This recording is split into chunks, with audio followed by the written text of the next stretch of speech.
I went to one state in the north, and I don't want to mention the name of that state. I was there for 3 days. In the course of my stay, I got familiar with people in that part of the government house that I stayed.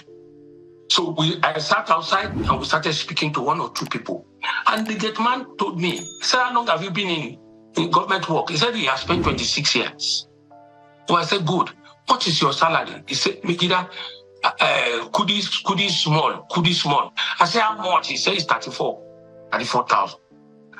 I said, how many children do you have? He said he has 16. How many wives? He says 4. My brother, problem is inside, for God's sake. If somebody is earning 35,000, what can government do with 17 children? We don't want to be realistic. Another person said he has 8 children, 3 wives, and one of his wives is still expecting. There's no task to be done with our people too. Because when you have children, you go into government. A government that is struggling to survive. It's difficult. When you're asking me, what will I say to them? What will I say to a man who has 17 wives? All right, 17 children from our 4 wives. Yes. This is a very terrible take from Fayose. Not that people having more children that they can take care of is a good thing, but that's not the root of the problem. We'll get back to that in a moment. And also, linking it to the massive failure of Tinubu is downright ridiculous. Yes, they've taken the blame game to a whole new level, despite the fact that he said during the campaigns that he will start from where Buhari stopped. He ended up blaming Buhari. He didn't stop there. He even blamed 16 years of PDP as the cause of the problem, that he's trying to clean up the mess created by PDP and of course Buhari, since he has blamed Buhari for the problems. So they seem to be confused, blaming others except themselves for the problems they created. It's like living in an alternate reality. Nigerians are not deceived. Even Fayose that is speaking, he has been rendered poorer, like every other Nigerian, by the policies of the current administration. That's the reality. So it's shameful that Fayose, in trying to defend Tinubu, is blaming Nigerians for his massive failure. Yes, the Northerners, he said, that are marrying many wives and having many children that they can't train, they are all Nigerians, so he's blaming Nigerians for their massive failure. This can't be real.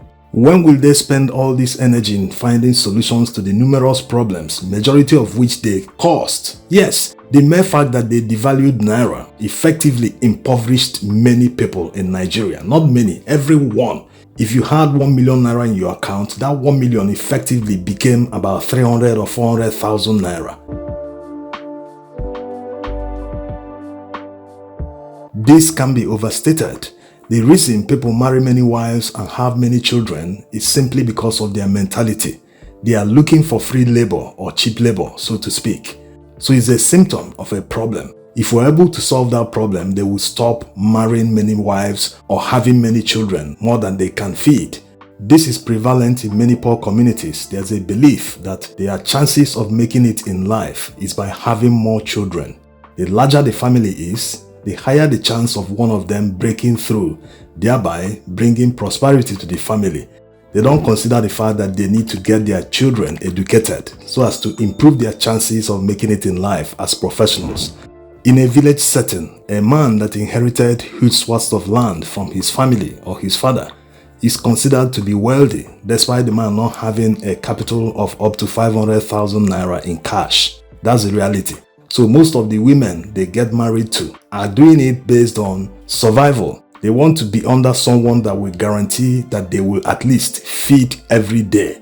They know the land will be cultivated. They will at least buy seed crops to plant and harvest. When they harvest, they will have enough food to eat around the year. They will also have some to sell, to raise money to buy other things that they need. So practically, these people, under normal circumstances, will be able to feed themselves around the year without needing external help from government or from anyone.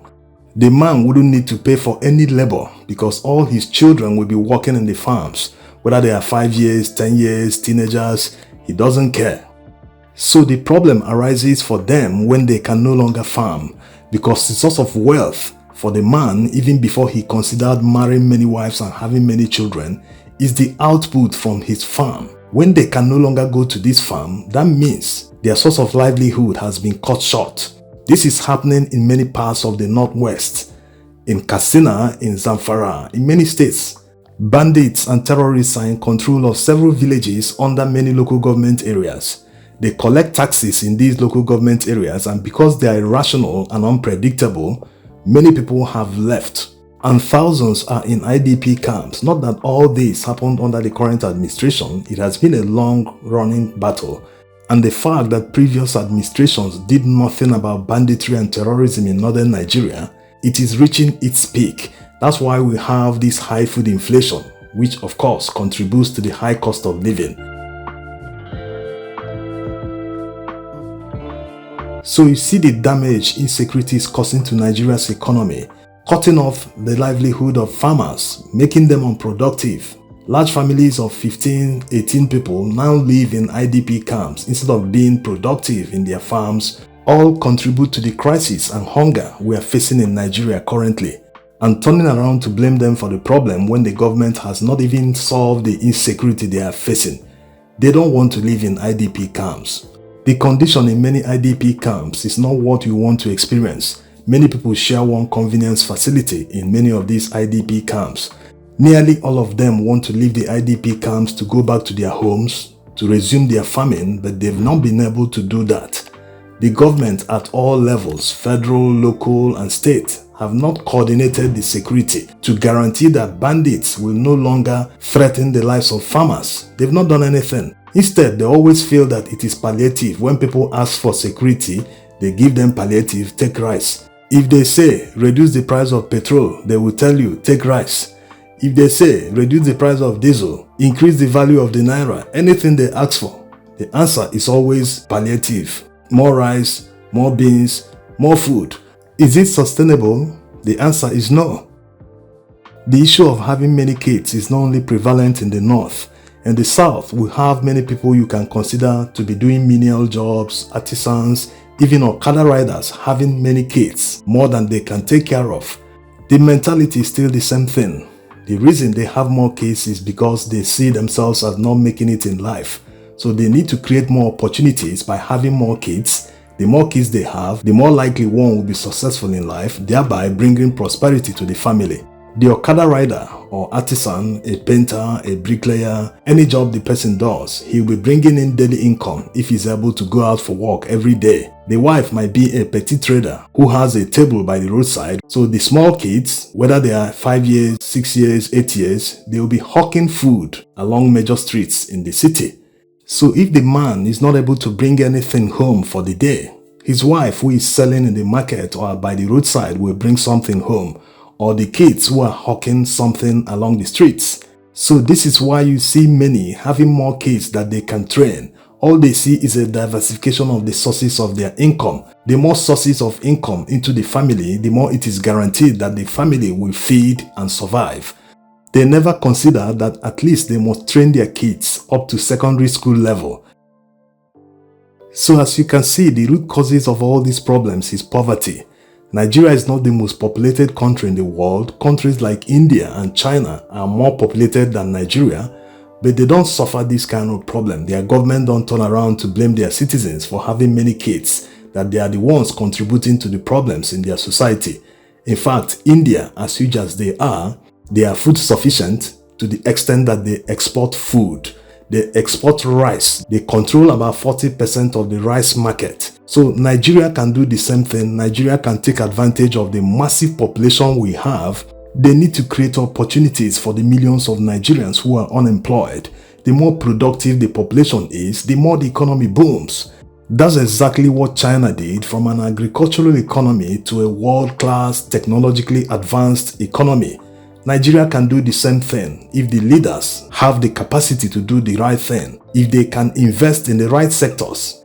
We can take advantage of our massive population for the good of Nigerian people instead of turning around to blame Nigerians for having more kids.